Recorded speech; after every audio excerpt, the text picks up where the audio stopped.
We've got blue skies and light wind in SoCal, and a perfect afternoon for an 80 nautical mile flight from Echo Mike Tango El Monte Airport to Charlie Romeo Quebec McClellan Palomar. El Monte is awesome freeware from FlightSim.to, and Palomar is payware from DreamFlight Studios. Both are awesome airports, and we're going to do a short review as part of the flight. Let's hop into the pilot seat and get started.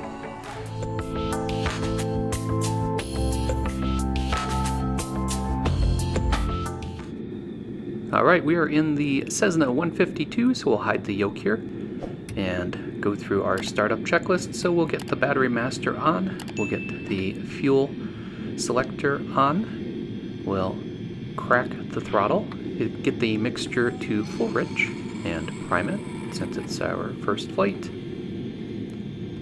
Next we'll call clear prop, then head down to the starter and crank it over.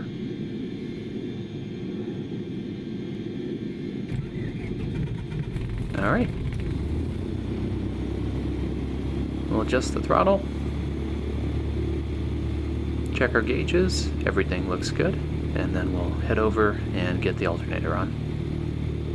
While we get all of our comms set up, let's take a look at those two awesome airports. El Monte is a freeware airport that you can get from FlightSim.to. Check the video details for the link.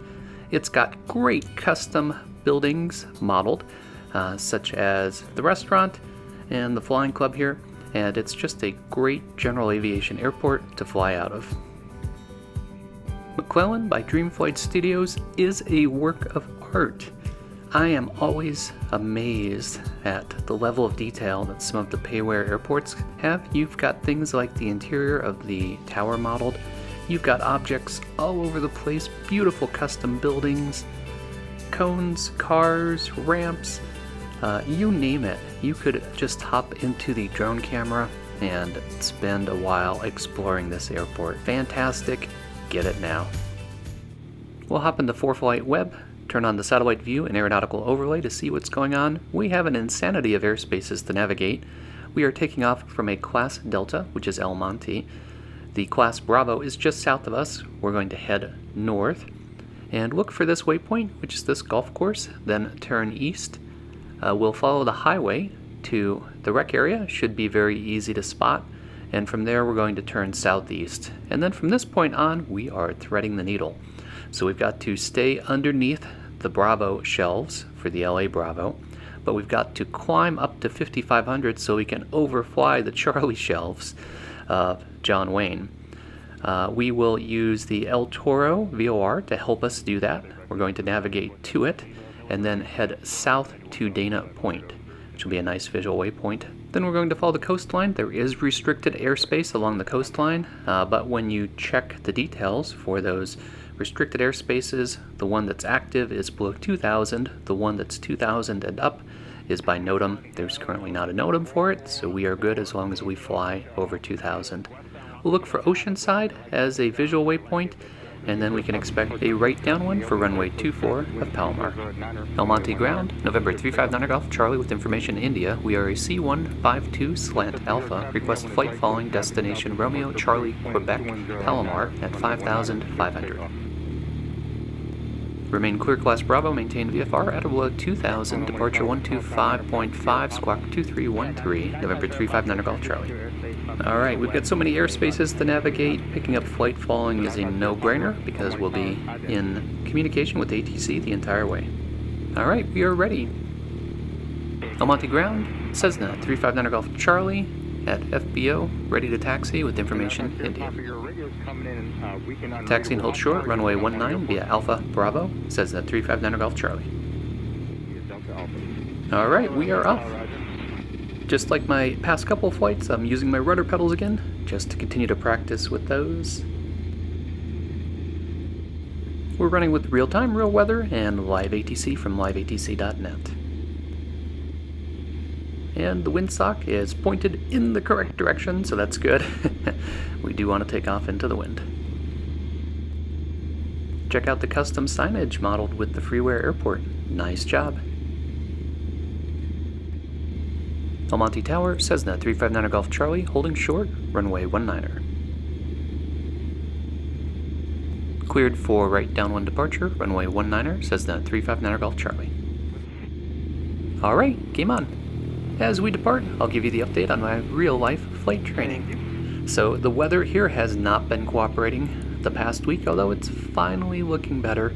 But my flight lessons didn't involve any flying because we had, low clouds and high winds.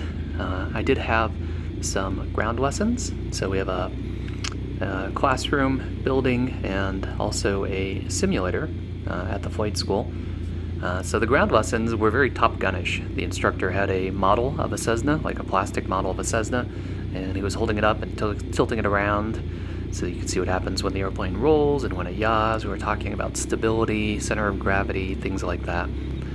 So that was very much, sit at a desk, he's up, he's got a whiteboard, and he's holding up the airplane and showing me what we're doing. We wanted to use the flight simulator, which I really wanted to use. It was a Redbird flight simulator. But it wasn't working that particular day, so no dice. This past weekend the weather was nice here, but my instructor wasn't available, so trying to find the perfect combination of instructor availability, airplane availability, and cooperating weather is a bit of a challenge. The next lesson is this Monday, and then I've got one this Friday and Saturday again, and the weather looks good. So I'm doing those right after work, which works out pretty nicely. Now, this doesn't mean I had to sit around and do nothing. Instead, I used the time to complete my online ground school. So, I am done. I've been doing King School, online ground school. After you complete it, they have practice exams. And you can take as many as you want, but you need to get at least 3 at 70% before they'll give you an endorsement to take the written test from the FAA. My flight school has an authorized center right in the flight school, so when I'm ready I can just take it right there. I scored about a 90% on the 3 practice exams. You need to score 70 on the real exam to pass. What's nice about the practice exams is they tell you what questions you got wrong, and then you can get the explanation for how to do the questions. So I made notes. There's a couple subjects on weekends, so I'm going to go back and re-watch those videos before I get to the point where I take the real exam.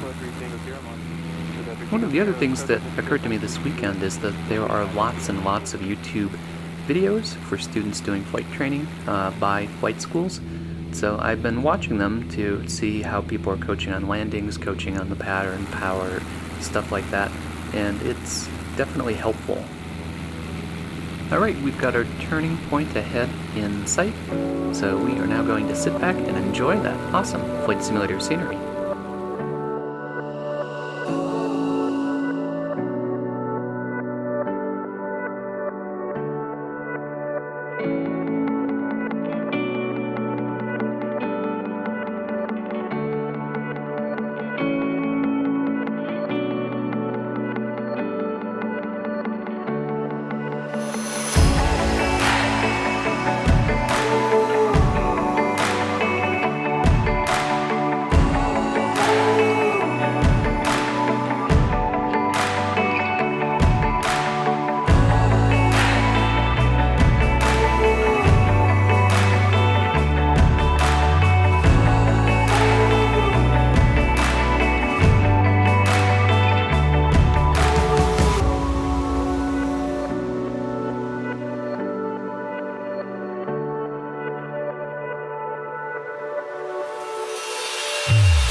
complex airspaces, no GPS, just the VOR to help us out, you can do it.